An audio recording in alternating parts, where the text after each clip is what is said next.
What do you do, Cole, when the evidence doesn't match the story? All right, gentlemen, I just got this handed to me. A hit-and-run felony at Ray's Cafe, 208 North Los Angeles. Got a patrolman on site. The coroner's on his way. Get down there, see if you can find any witnesses who can put a make on the car. An LA cop builds his case with witness testimonies, but even the most well-meaning of witnesses can remember events incorrectly, while others purposefully deceive. A good LA cop knows to question everything. On our way to the scene, Cole and Bukowski go over the events of the last case. Looks like the DA is going to press charges. Anna Rodriguez might do time. I'll speak to the DA. She suffered enough. I don't know, Cole. She's an easy make, and the DA likes convictions. I'll convince him to let it go. How do you do that? I'll give him something better. We recall from our last video that Anna Rodriguez is a pregnant immigrant whose boyfriend, the father of her child, will likely serve time for grand theft auto. Her only crime was to try to cover for him, but if she goes to jail, she gives birth in jail. We arrive at Ray's Cafe at 4:27 in the morning. The coroner is already here. Detectives, over here. Cole Phelps, traffic. What have we got? Vic is a white male named Lester Patterson. Walked out of the bar and into the street. Car hit over there and he ended up here. Dead on impact by the look of it. Have you canvassed the area? The only one with anything useful to contribute is the young lady over there. She lives above the bar. Her name is Shannon Perry. No, it's not a stage name. 24 years old, she left Kansas to follow the Yellow Brick Road. Is that so? We'll take a formal statement later. Right now, we're going to take a look around. We'll start by examining the corpse. Phelps, you should take a look at the body. Poor guy didn't stand a chance. Landed on his face and ended up here. The car must have struck him from behind. His head is bloodied and battered, but not swollen. Looks like his head got scraped, but he didn't die from any head injuries. Checking both of his hands, we see that they're bloody, but we don't find any clues. So opening up his jacket, we find a letter in his left pocket. It appears to be a life insurance policy. Patterson has life insurance. California Fire and Life. Dear Mr. Patterson, it is with great pleasure that we acknowledge the receipt of your application 14F, and pre-approval has been granted to raise the weekly premium on your life insurance policy from $3.70 per week to $5.90 per week. This raise becomes effective on January 1st, 1947, where our standard veteran care policy entitled you to a lump sum of $10,000 in the event of your untimely death or permanent incapacitation. This new plan secures your beneficiaries a sum of $16,000. Interestingly, this number is circled in red, and someone, presumably Patterson himself, seems to be surprised by this number. Is he surprised because he thinks it's too low or too high? Or is he surprised because it's unexpected? Opening his right jacket pocket, we find his wallet. We see that it's monogrammed with his initials, LP, which stand for Lester Patterson. We can notify next of kin. And this gives us his address. Perhaps we should talk with his grieving widow. There are a few dollars in his wallet, but these are not of interest. Those are all the clues we find on Lester's body. What have you got on the victim? From all reports, he was intoxicated at the time of the accident.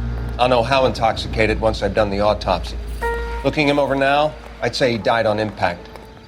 What about the chest wound? Isn't that inconsistent? It's very common in auto injuries. Look for a car with a prominent hood ornament. Those things are killers.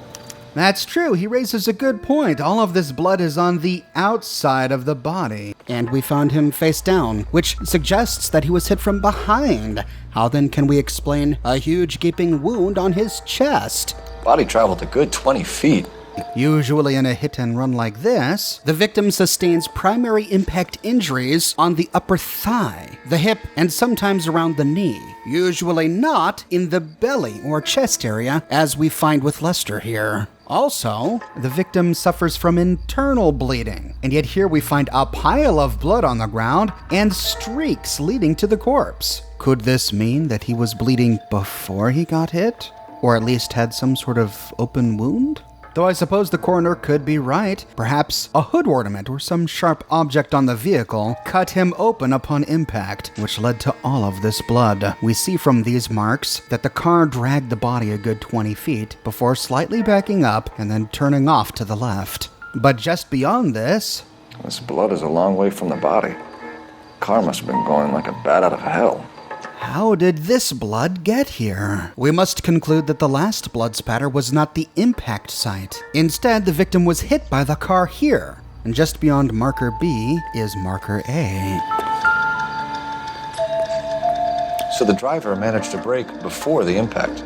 But we notice that these brake marks are really short. This tells us that Lester took the driver completely by surprise. He barely had a moment to slam on his brakes before he hit Lester. I think this means we can clear the driver of any premeditated murder. If he was trying to kill Lester, he wouldn't have hit his brakes, and we can likely rule out some sort of mechanical failure. If the driver had seen Lester earlier and tried to brake, we would have seen longer tire marks or signs of him swerving. So piecing everything together, the driver of the car was surprised by Lester. He only had a brief moment to hit the brakes, as we see from marker A. But this wasn't enough to avoid impact, and we see the blood spatter from that impact at marker B. But the tire marks stop here, which means to explain the blood at marker C, we must presume that the impact flung the body through the air away from impact site B until it crashed to the ground, causing a secondary impact at marker C. The force of the impact then caused the body to slide and tumble, leaving a huge streak of blood, leading from the impact site to where we ultimately find the body of Lester. Continuing to explore the scene, we find an alleyway next to the bar. We see two tipped-over trash cans, and in one we find a newspaper concealing a bloodied knife. A knife covered in blood. Could be a steak knife. This is a hit-and-run case, Phelps. Anyone could have thrown away a kitchen knife. In any case, we'll want tech services to scrub the alleyway before they bag the knife. But why would the bar throw away a perfectly good steak knife? Why not just wash it and store it away for later? And why would they attempt to hide the blade under the newspaper? There is something fishy about this. Perhaps the nearby witness can tell us more. It's all yours, Detective. Miss Perry? Yes? I'm Detective Phelps. This is my partner, Detective Bukowski. We'll start by asking her what she saw. Can you tell us what happened? Well, I came to the window because I heard people arguing downstairs. All right, nice start. Hearing arguing voices is a perfectly acceptable explanation for why she came to the window, and she doesn't seem to be nervous in any way. Standing up straight, shoulders back, fixing her gaze at Cole. So far, she's telling the truth. Then what happened? I saw a car hit that poor man and knock him down the street. So she heard arguing first, which brought her to the window just in time to see the car hit Lester. Well, maybe she can give us a description of the car's make and model. What kind of car was it? A dark red Lincoln Continental. And that was very specific. She must be familiar with the brand. And again, she maintains good posture and eye contact with Cole. She must be telling the truth. Did you see the license plate? Only the first three letters, I'm afraid. 3C8. And she got a partial on the license plate. Talk about good luck. But now we need to go back to the argument she said she overheard, which brought her to the window to begin with. Tell me more about the argument you heard. Well, there were two voices. A man and a woman, that's all. Aha. Well, arguments do typically take two people, and seeing how women are half the human population, it's not far-fetched to think that the argument may have been between a man and a woman. So I don't think she's lying, but she's definitely not telling us everything. First, she didn't really tell us much. Yeah, they were arguing, and sure, they were a man and a woman. And secondly, she became very uncomfortable. She has now crossed her arms. She's shifting her weight, and she's rolling her eyes as if she's hoping Cole doesn't see what she has hiding within them. We don't have any evidence that she's lying, but she's not telling us the whole story, and so we'll doubt the story she has told us. Why are you holding out on us, Miss Perry? I'm sorry. I was hoping to tell my story to the newspapers. I'd like to get my picture in the paper. Trying to find work as an actress, and things are pretty difficult. Cough it up, sister. We don't have all night. People arguing? They were husband and wife. I could tell by what she was yelling. Intimate things. Very embarrassing for the man. Thank you, Miss Perry. Your information has been very helpful. You can go now. You really think so? I hope you find that driver and put him away. You certainly got away with the dames, Phelps. Give it a rest, Bukowski. Let's see what the patrons have to say. I'll take the bartender. You work the rest of the room. Bukowski goes off to talk with the patrons, but before we talk with the bartender, we can check out this newspaper we find on the bar. Shrink to the Stars promises mental breakthrough. We know this face. This is Dr. Harlan Fontaine. Courtney, come in. Have a seat. Thanks, Doctor. How are you finding working at the clinic? It's, fine. Are you sure? Can I be honest with you, Doctor? I would hope so, Courtney. I was hoping that the therapy would be more beneficial. Treatment can, unfortunately, be very long-term. So many of the patients here are addicts, Doctor. Many of them have been for years, Courtney. In the past, these people were condemned to sanatoriums. If we can reveal the root of the problem, then we have a chance to help them. And until then, they stay sedated? Do I detect a hint of reproach, Courtney? I was expecting more, Doctor. I'm sorry. I don't mean to criticize. Part of being a physician, Courtney, is learning to be patient. How is it possible to keep so many of them on their medications, Doctor? Many of their addictions are illegal. Oh, many things in life are gray, Courtney. What may on the surface appear to be illegal is actually of benefit to society at large. We'll have to wait until later in this series for this subplot to unfold, but for now we can put down the newspaper and question the bartender. I'm Detective Phelps of the LAPD. How can I help, Detective? Your name would be a good start. Dudley Lynch. Hired help. I run the place when the owner ain't around. Where is the owner? He stepped out. Somebody had to take Lorna, Mrs. Patterson, home. Ooh, what was that? He called her Lorna and then stopped himself. He made an effort there to distance himself from the wife. I wonder why. What can you tell me about the accident? Not a lot. It was busy in here, and all I heard was the impact. Oh, right. Just the impact. Because it's not like your bar is right next to a street-side window overlooking the very part of the street where Lester was hit. Sure, all he heard was the impact. What a crock. And his posture isn't really instilling me with confidence. He's shifting his weight, his eyes flit from side to side, and he's wearing an uncomfortable, I'm changing a dirty diaper face. All of this gives us cause to doubt that he's telling us the truth. So what was he doing outside? It's against licensing regulations to drink on the sidewalk. Lester and Lorna were having a fight. The owner made him take it outside.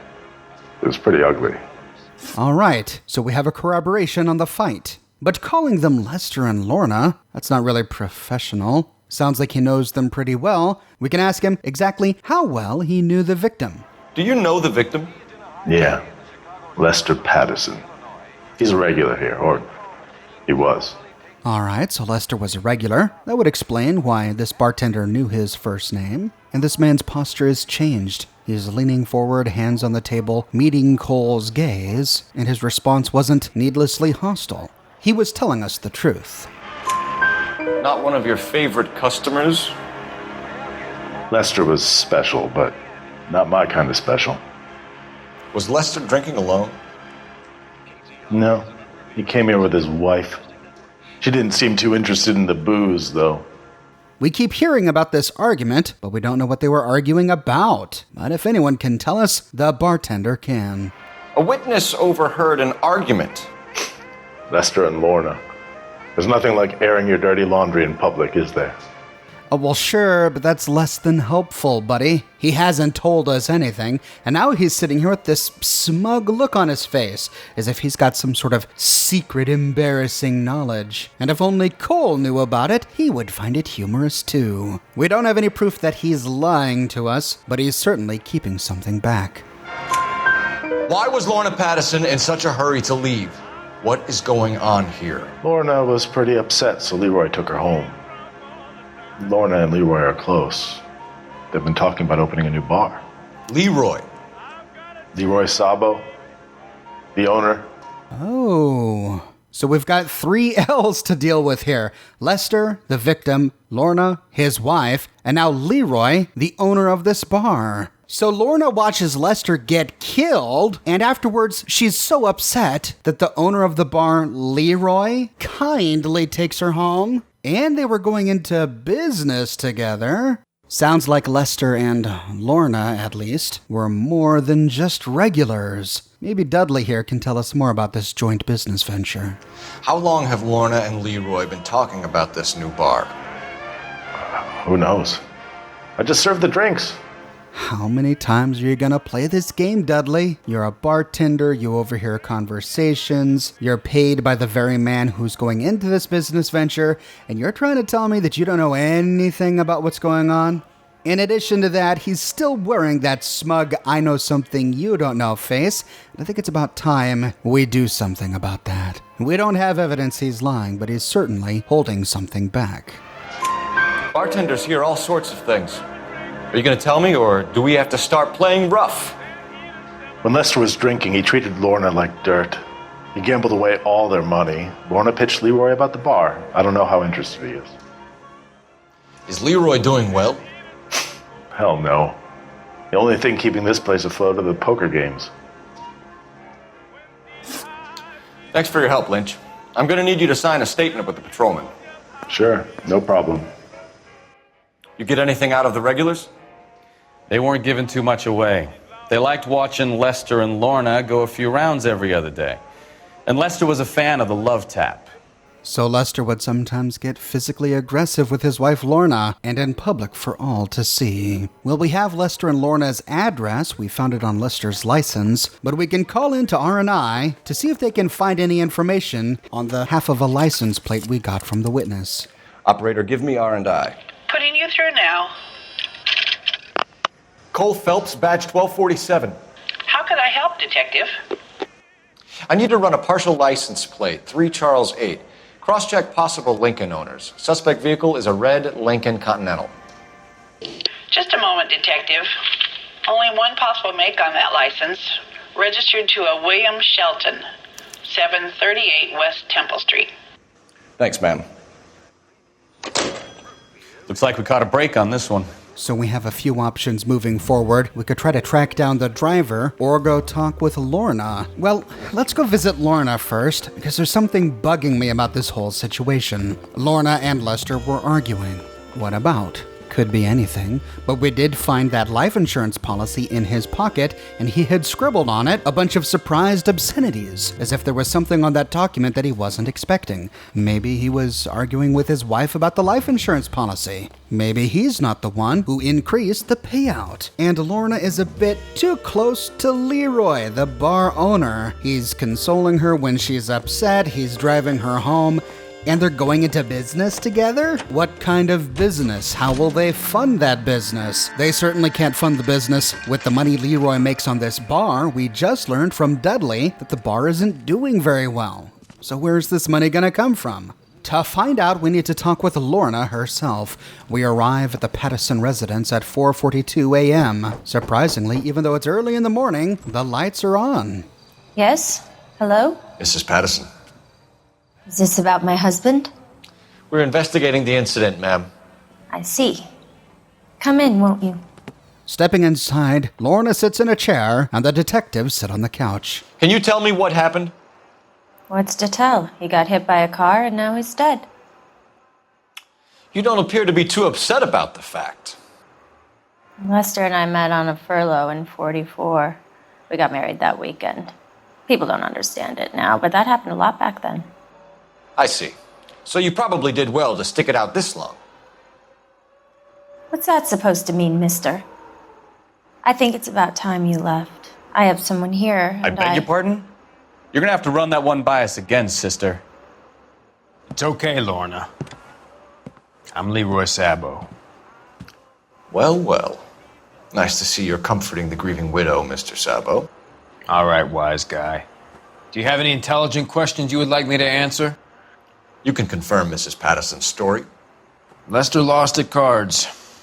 He was kind of hard to control when he lost his temper. He turned without looking and walked right out in front of the car. It wasn't good. What's your relationship with Mrs. Pattison, Mr. Sabo? We're friends. Good friends. You expect me to believe that? Look, I was filing for divorce. Mental cruelty. Lester could be a mean son of a bitch. And Lester knew about that? No, I hadn't told him. Well, hasn't this worked out well for the two of you? I feel almost bad for busting in on this little rendezvous. Ooh, okay, we just learned a lot. Suddenly we see that Lorna and Leroy may have a motive to see Lester dead. We'll start by asking them about the accident. How did the car come to hit Lester? He walked straight into the path of an oncoming car. Oh, that explains it. Why didn't I think of that before?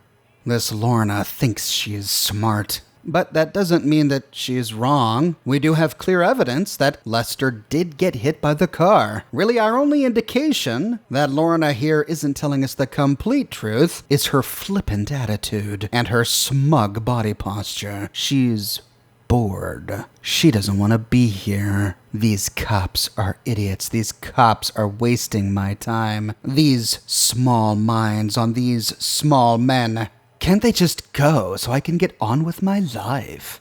Because of her posture, we doubt she's telling us the truth. You expect me to believe that, Lorna? It's all very convenient. Gambling for Lester was like the needle for a hophead. He was yelling at me. He was yelling at the whole world. I kind of felt sorry for the driver. Poor guy had no chance. She feels sorry for the driver? That's a strange emotion to have. Well, it's clear there's no love loss here between Lester and Lorna. What we need to know now is exactly what they were arguing about. You were arguing in the bar and on the sidewalk? We were always arguing. So what?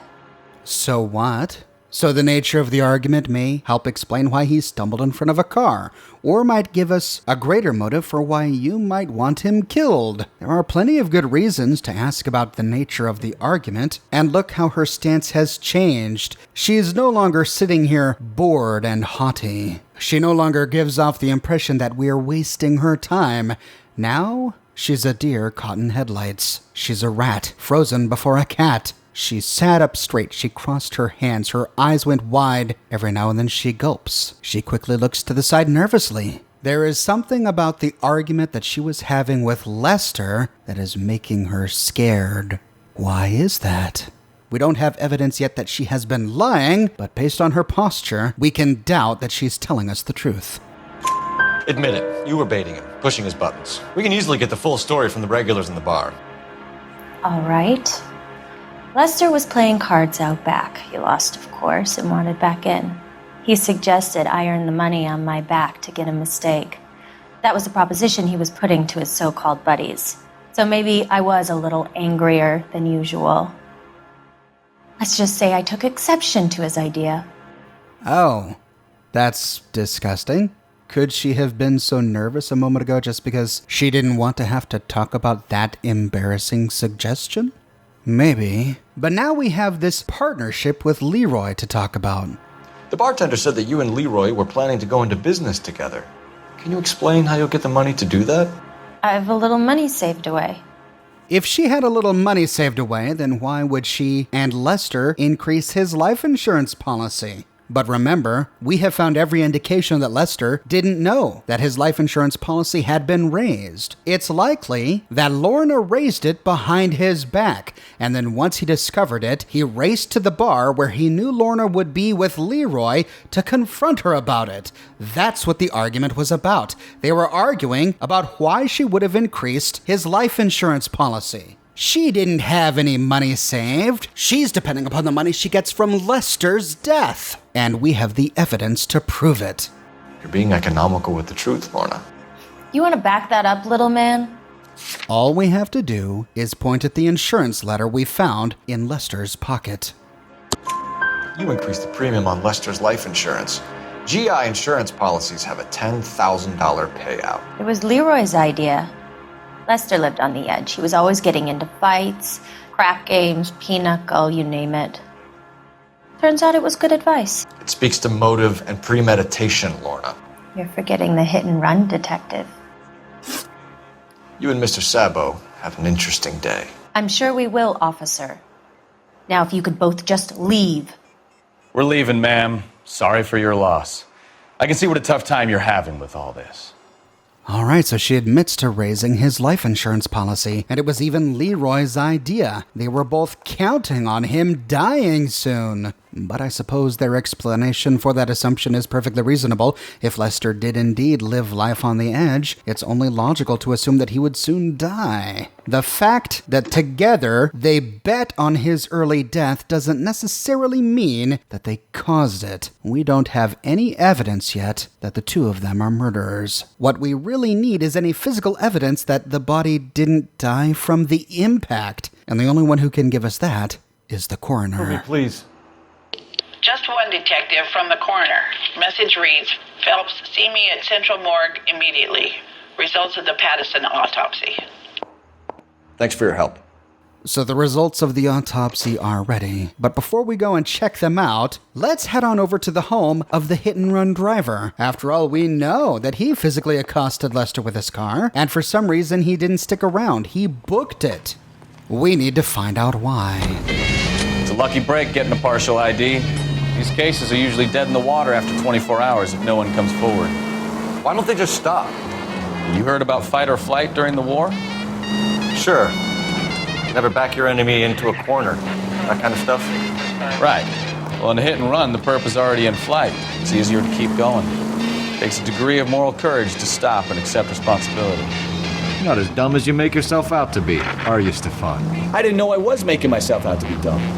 We arrive at Sheldon's residence at 4:53 a.m., but we're not likely to see him walking around this early, so the detectives stake out his residence. In the morning, 7:43, we watch him leave his apartment. He locks up and walks away holding 2 large suitcases. We know this is Sheldon because he walks right towards a familiar red Lincoln Continental, complete with banged-up grille. Before he gets in, the detectives step out. That's the son of a bitch right there. William Shelton? Yes? It doesn't look good, Shelton. You packing your bags and making a run for it? You know why we're here. Yes. The accident. We've got witnesses who can put this car at the scene, not to mention the physical damage. This is open and shut, Sheldon. Cole lurches back from the weight of the suitcase, and Shelton leaps into his car. Throwing down the suitcase, Cole and Bukowski jump into their cruiser to follow. That coward thinks he can run from everything.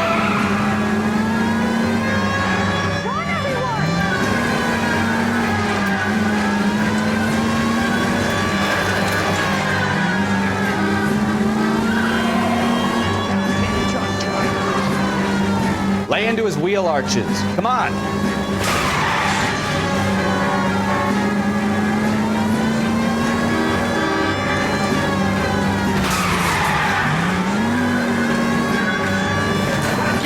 No wonder he killed someone driving like this.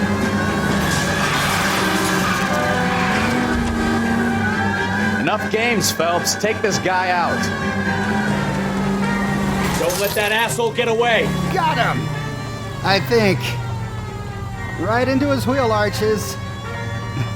But he's still moving. I mean, his car is smoking. And he just hit a fire hydrant and a lamppost. But he's still moving. Come on! All right, I give up. That's it. Cuff him and we're done. Put your hands in the air! How does a vehicular manslaughter rap sound, Sheldon? I hit him. I admit it. I just panicked, but it wasn't my fault. What do you mean?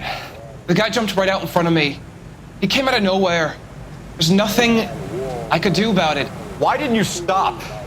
I've had accidents before. That's it. We're done here. The DA is gonna love you. They weren't all my fault. I'm a surveyor. I need my license for my job. There were people around. A woman and a man were standing right next to him. I thought they could get him to a hospital. I'm telling you, it's not my fault. The guy is dead, Sheldon. You can't be serious. William Sheldon, you're coming downtown. We need to talk about a manslaughter charge. Wait a minute, his story is starting to sound familiar to a story we've already heard. Lorna even told us that she felt sorry for him because he didn't stand a chance. Why wouldn't he stand a chance? Why didn't he have a chance to stop? And wait a minute, he said that he saw a man and a woman standing right next to him? Could that man and a woman be Lorna and Leroy? So they were standing right next to him before he leaped in front of traffic and they didn't try to stop him? They didn't try to reach out and grab him?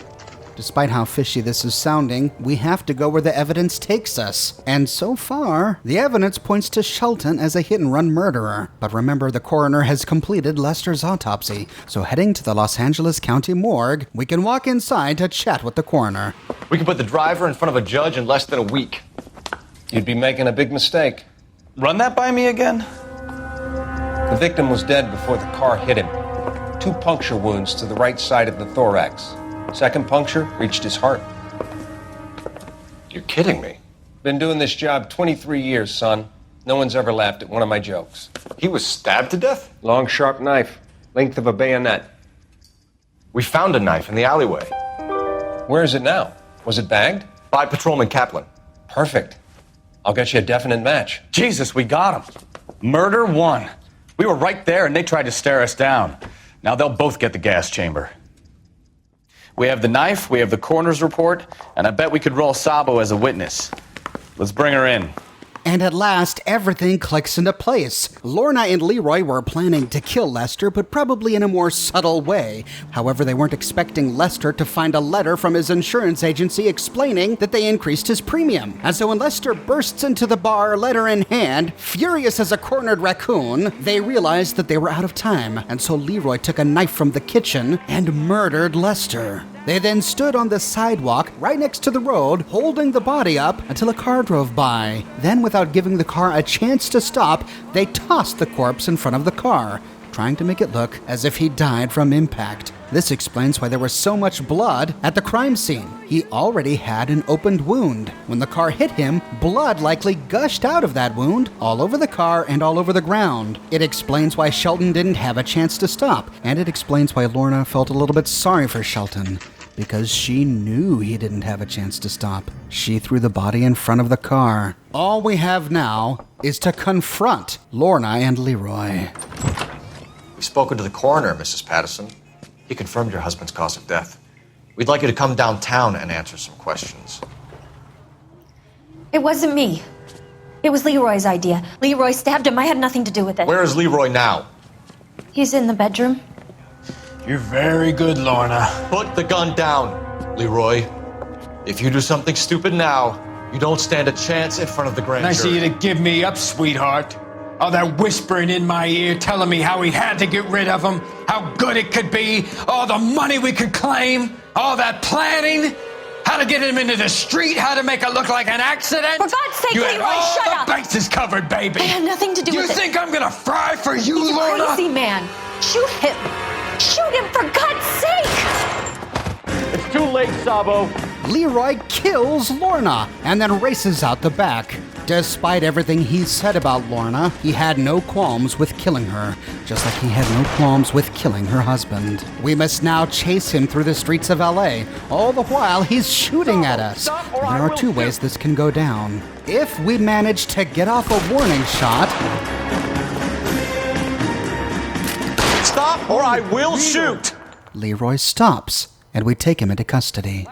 But if we can't get off a warning shot, we have to tail him through the city until when we follow him into a gated parking lot. Come on, Flatfoot, let's negotiate. Put the weapon down now.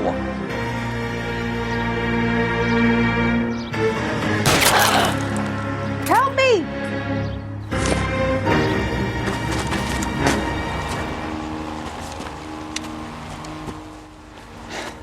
You look spooked, Phelps.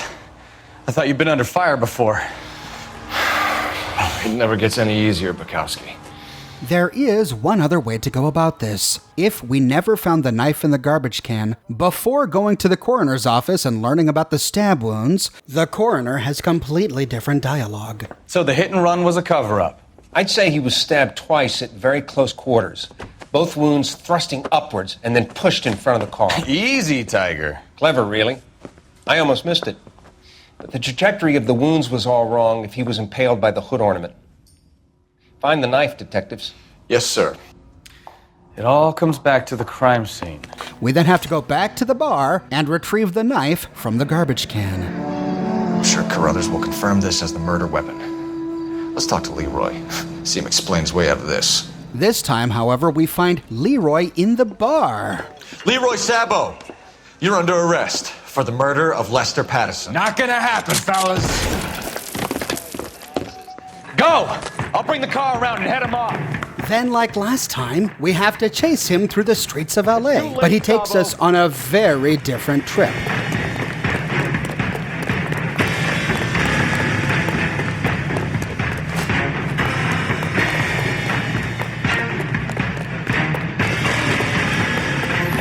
Sabo, stop or I will shoot.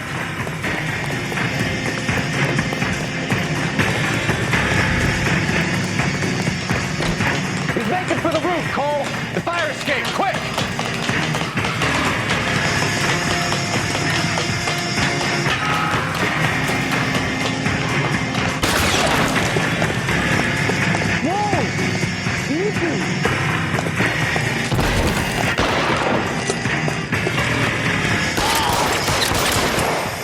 And just like last time, Cole is uneasy with the death, but this time he sends for Lorna. Have patrol pick up Mrs. Patterson. No matter how we get here, once the case is resolved, we meet the captain inside the bar. So, I give you a hit and run, you bring me back fraud, conspiracy, and first-degree murder. This is how a good detective operates, Phelps.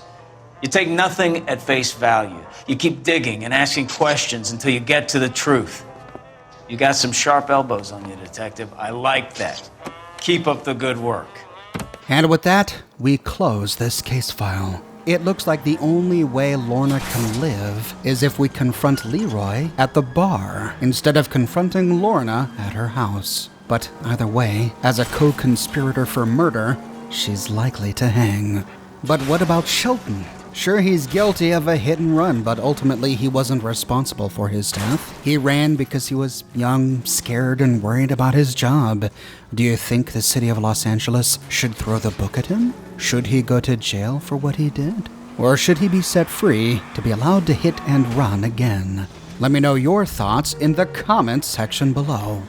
This is episode 4 of my LA Noire series, and I sure have been having a whole lot of fun making it. If you've missed any of my episodes, I now have them organized in a handy playlist that you can watch here. There are so many cases that we'll be enjoying this series for a long time to come. If you like stuff like this and you enjoy me exploring different games, let me know your thoughts in the comments section below. I have a brand new shirt in the shop, folks. Cheer, cheer, cheeriest. Celebrate your love of soda with this beautiful painting, available in a variety of both men's and women's sizes and in a wide array of colors. You can also get it on a bunch of other products as well: smartphone cases, mugs, pillows, posters, prints, etc. So if interested, you can find a link to my shop in the description below, or you can click here. If you like what I do and you want to support me in a more personal way, consider becoming one of my patrons on Patreon. I have to prepare for my live show tonight, so I'm not going to have time to make a video for you tomorrow, but never fear, I'll have a video for you Saturday and Sunday this weekend. Thanks so much for watching, and I'll see you this weekend with more brand new videos.